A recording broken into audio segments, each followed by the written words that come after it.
Welcome to today's session on definitions, prepared by Dr. S. Prapadavardhani, Assistant Professor, English, ACGCET, Karikudi.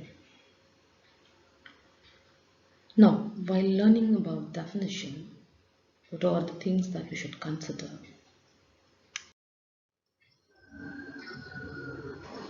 Yes, what is to be learned? We need to learn two things. The first is purpose of writing a definition, or the necessity to define something. Okay, so can you make any guesses as to what is the necessity of defining things? So why do we define? I just want you to keep thinking about this before we really come to this question sometime back or sometime later. The next thing is form. So how are we going to define things? So how do we define what we want to define? Probably the sentence structure that comprises form. So we have to learn two things to write definitions clearly. One is why do we define? The second one is how do we define? Now when we know how do we define things, we really need to understand why we are doing that so that will give the necessary details needed for a definition.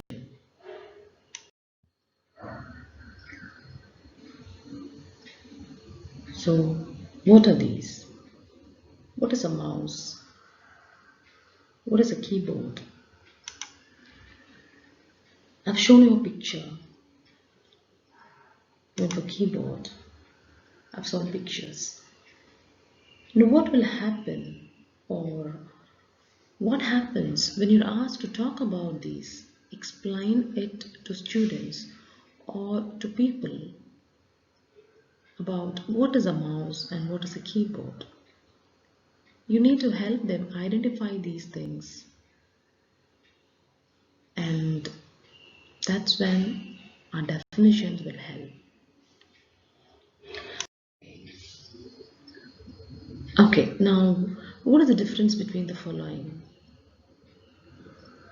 I hope you would have heard about brook, or at least false you would have heard about. So what do you mean by a false and what do you mean by a brook? Let's see the picture.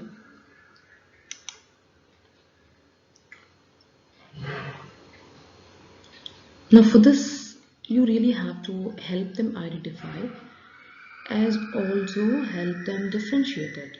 So when we identify something, we are actually differentiating them to understand them better.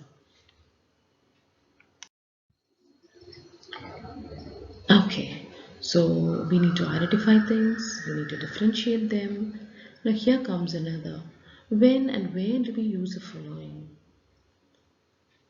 Okay. Have you heard about mustard and cumin? Let me show you the picture. Just These are something that we see every day in our life, especially in India, in Tamil Nadu, we use them daily. So, how do we differentiate these? How do we identify these? Probably by where and when we use these things. Okay, so now we'll go to the question that I posed you in the beginning. Why do we define? So we define to identify an object, feeling, animal, place, etc. Meaning we define each and everything in the world. Why do we define? Or why should we identify an object? Basically, we need to understand what it is. Why do we want to understand it? To use it for various purposes. Not always do we think about the use. When we talk about a brook and a falls, we may not be always thinking about its use. we may just stop with understanding it. Likewise, there are various things where we just stop with identifying them. And then again, we need to understand them to talk about them in the conversations. So for all these things, definitions will be very helpful. So once we learn to define things, or once we read a definition, learn a definition about something, we can identify them, we can understand them, and we can try to use them for our own purposes. So definition is very, very important in our life, and it's more important in the technical field that you're going to go, because every other new thing that you find in technical field, you start understanding them, you start identifying them by learning the definitions.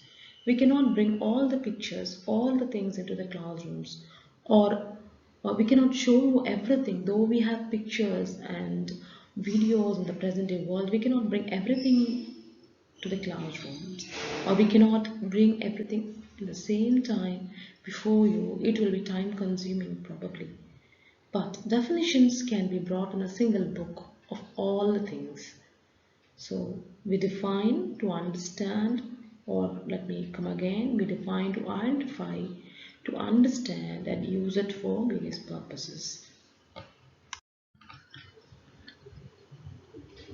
Here are some of the definitions. So how do we define a computer? You can see the definition. A computer is an electronic device which is used to perform arithmetic and logical operations. I'm sure you would have learned all these things as soon as you have come to the college. What is a calculator?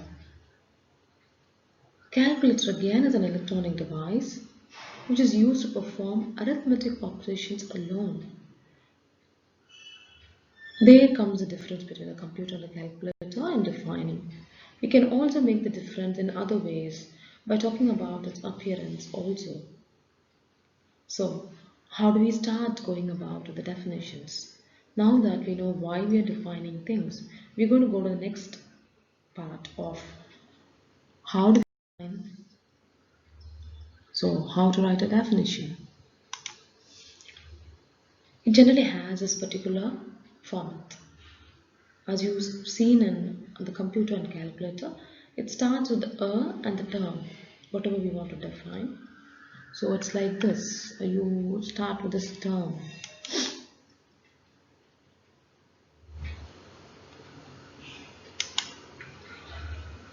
Okay, I'm going to use a pointer here or to help you identify that. Okay.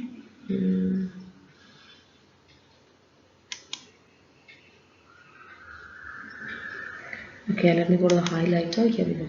So it is a term. Okay. Whatever we want to define, that term will be here. Start with that term, followed by is a and a category. Now if you see it, you will find that we have been talking about computer and calculator as electronic devices. So that is a category. Okay, and that should be followed by which clause. Since we don't need this, I'll go to laser pointer. Now this which clause, okay, that clause is introduced after this category. Now what do we say it in which clauses? You have started by putting the term or putting the thing into a particular category. Now we have to make a difference so that this term or this thing is easily identifiable in that category. So mouse and keyboard, or for example computer and calculator, they are both electronic devices. But among the electronic devices, they have a special function, special role to play. So we pick up that function and we differentiate it from the other electronic devices. So this which clause should help us do that.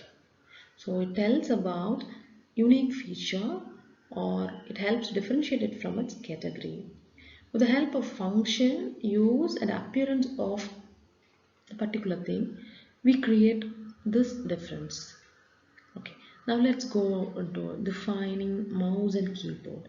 We've already seen them in the first few slides. Both again are electronic devices, or they are electronic.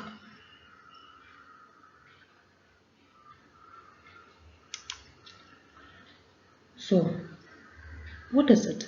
Device, machine, equipment, tool, or instrument? What are they? I'm sure with regard to mouse and keyboard, you'll be able to say it is they are devices. But when you come to describing various other things like a hammer, what is it? Is it a tool or an instrument, right? Equipment. Of course, hammer is a tool. When you talk about lathe, we talk about machine. When you talk about burette and pipette, what do you say? Is it an instrument, a device, or an equipment? So every other thing that you come across in the lab, you need to identify them into these five categories, or you need to differentiate them into these five categories so that you know the difference and you know them better. So here we have the definition for a mouse.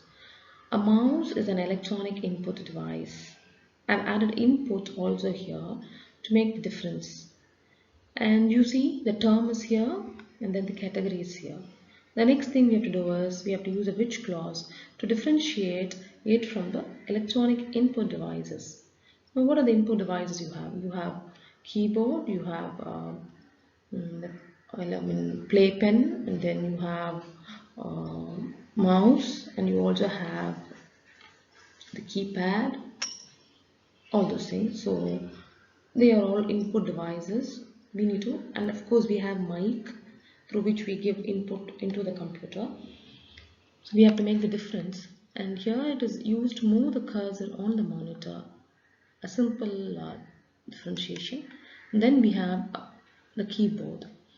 A keyboard again is an electronic input device which is used to feed the data into the computer. Of course, when you talk about a mouse and the keyboard, there might be a confusion. Then you'll have to go on to talk about few extra things.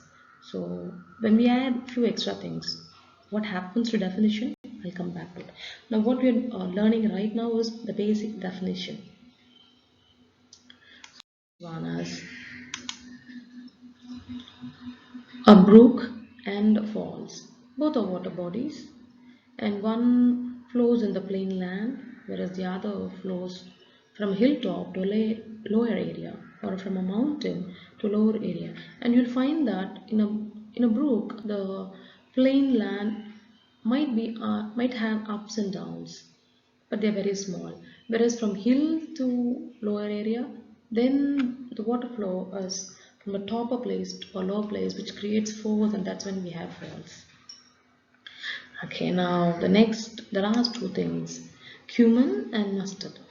Now here, I put them into a category. Since cumin and mustard, they are uncountable, I have refrained from using an article before them. If it is an uncountable noun, you cannot use article. So cumin is a grocery item which is used in cooking food items. So I've followed the pattern or a form for the definition. But how about mustard? Mustard is a grocery item which is used in cooking food items. And supposing without showing the picture, I have to define these two to my friend, or I have to help my friend to identify these two. How do I do it?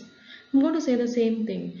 By form, they are correct, but it doesn't help the listener to identify or differentiate it from one another. Now, what do we do? Tricky question. So to make the difference, something else had to be added, like its taste, appearance, or its family name, or its unique usage, etc. Now that's when we are going to talk about the other details, as I told for keyboard.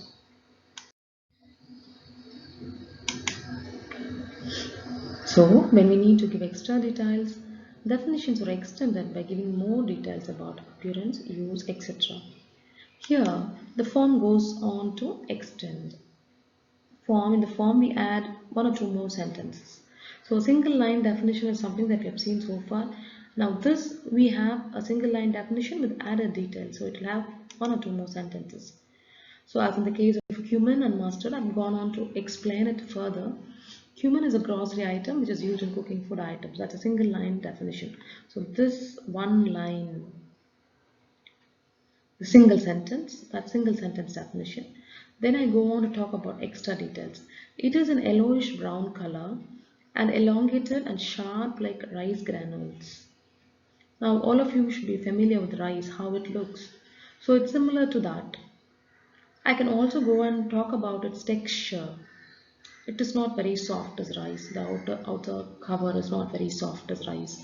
But then I think this color and the shape will be very helpful to identify it from other grocery items that we have in the kitchen, especially from mustard. So mustard is a grocery item which is used in cooking food items. Again, the extra details about its appearance. It is black in color and spherical shaped with just 1.5 mm to 2 mm diameter in diameter.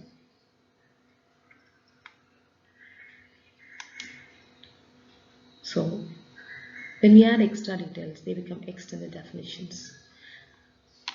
And when we go on to describe its appearance and its use and all the other details, it almost resembles description. This is how we start describing things. When we define something, we start actually describing it. Description also is done for the same purpose, to identify and to know the things better. Okay, in the coming days, whenever you come across any new items, try defining every other item that you see to understand how we see those things and how we differentiate many things which fall into one category. Because when we visualize or when we realize how we see those things, it will be very easy for us to differentiate them and define them better. Because in real life, we differentiate each and everything from other things. We compare, contrast, and we try to understand things around us in a better way. So when we know all those things, we can write definitions better. This will also help us to understand definitions better. So thank you again for being with me with definitions. For any queries, you can post in the Google Classroom comment section. Thank you.